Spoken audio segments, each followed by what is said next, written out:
Magandang araw. Ako si Jiro Basa, galing sa English 1B. Sa itong video, masasaksihan natin ang iba't ibang filosofiya o moto ng kagaya kong mga peninsulares. Tara na't magsimula.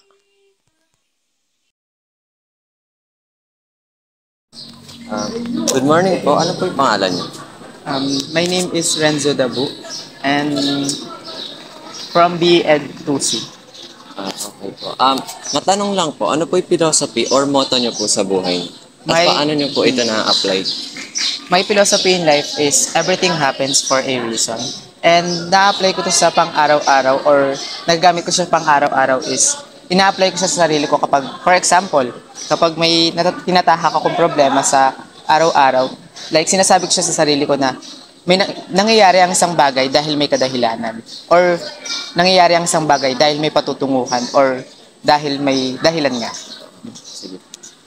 So, hello everyone. My name is Berlin Jane E. Ramos from BSED Science 2A, and my philosophy in life is good things take time. So, ma-adapt nating lahat actually yung philosophy na yun na iisipin natin na hindi lahat ng mga magagandang bagay is makukuha natin ng madalian.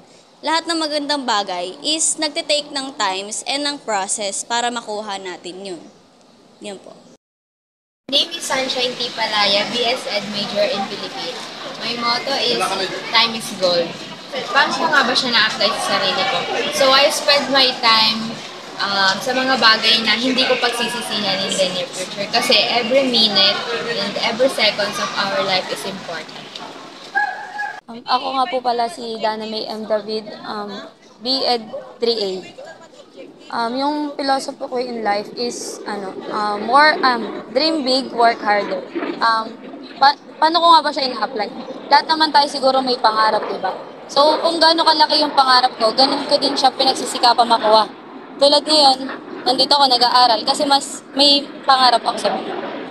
My name is Kennard P. Flores from BSED Science 2A, and my philosophy in life is do good, be humble, and keep learning. Do good, piliin nating maging mabuti sa araw-araw. Gumawa tayo ng kabutihan araw-araw. And then be humble. Despite sa lahat ng achievement na nakukuha natin in life, huwag tayo maging mayabang. Kailangan natin maging humble. And lastly, as a future educator, ito yung pinaka-importante, keep learning. Kasi tayong mga educators, we need to keep learning and we need to have new knowledge every day in our life. Kasi ito yung virtue na hindi makukuha sa'yo na kahit kanino man. Thank you. My name is Cyrus Feliciano from BSN English 1A, and my philosophy in life is never settle for less. Nagagamit ko sa buhay ko because parang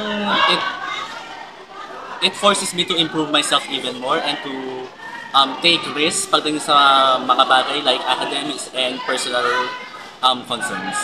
Thank you. From BSN 1A. Ang motto ko is try until you succeed. Na-apply ko siya sa sarili ko. Example, for sa school works. Sa school works, kahit na alam kong hindi ko kaya or nahihirapan ako, ay tatry ko pa rin para dahil pag nag-try ka, meron ka matututunan. So, I'm Eliezer Junior Takyo from BSN Math 1A. And ang pinasabi ko sa buhay is nasa Bible verse which is Philippians 4:13, which is I can do all things through Christ who strengthens me. Nagagamit ko siya sa pang-araw-araw ng unang pamumuhay kasi as a student, meron tayong mga pangangailangan sa buhay. And sa pangangailangan natin, kailangan natin ng guidance ni God para matulungan tayo sa araw-araw natin pamumuhay. So as a student, syempre meron tayong mga kailangan o sa mga hinaing sa buhay na kailangan natin yung Diyos para mapagtagumpayan natin. So, Of the program of Bachelor of Secondary Education, major in Social Studies. My philosophy in life was having the faith in the Lord, which I stand in the gospel of Christ, and also having the faith that gives me strength, and also by applying this, I follow the guidance of our beloved pastor from the Metropolitan Bible Baptist in Sia, and also I stand with the faith and also having the prayer, faith, and hope that which I stand by the gospel of Christ, and also following our Lord by the grace of God. Carlos Serrano po from BSED. Ang aking philosophy is huwag sumuko sa buhay at lagi maging mabait sa kapwa. Naniniwala po kasi ako na basta may tagaan at determinasyon, sure po ako na may magandang patutunguhan po lahat ng ating pinaghirapan. And nagagamit ko po ito sa pang-araw-araw sa pamamagitan po ng pagsikap po sa pag-aaral, pagtulong po sa pamilya, at higit po sa lahat is pagrespeto po sa ibang tao. At ayun lang po. Ako po si Saylin Lazarafano from Bisan 2 Ang aking pong filosofiya sa buhay ay that everything happens for a reason. Para sa akin, tayong mga tao ay curious beings. Kumbaga, kapag may nangyayari sa ating bagay or pagkakataon, gusto natin nalalaman kung ano ba yung dahilan at ano ba yung rason. Siyempre, bilang nilalang ng Diyos, hindi naman tayo perfect. Hindi sa lahat ng pagkakataon, nalalaman natin or pwede natin malaman kung ano ba yung dahilan at rason sa lahat ng mga nangyayari sa buhay natin. Kapag may dumarating na ganong instance sa buhay ko, I always comfort myself by saying that whatever it is, no matter how good, how bad, expected or unexpected, may dahilan kung bakit siya nangyayari. And we saw that tayo willing to accept. Hello po, ako po si Jen Marie M. Pangilinan from BSNet 1A. Ang philosophy ko po sa buhay ay God will provide. Na-apply ko po siya sa sarili ko base sa personal experience ko syempre. God will provide kasi nakikita ni God kung ano yung mga pangangailangan natin, ang mga problema natin sa buhay.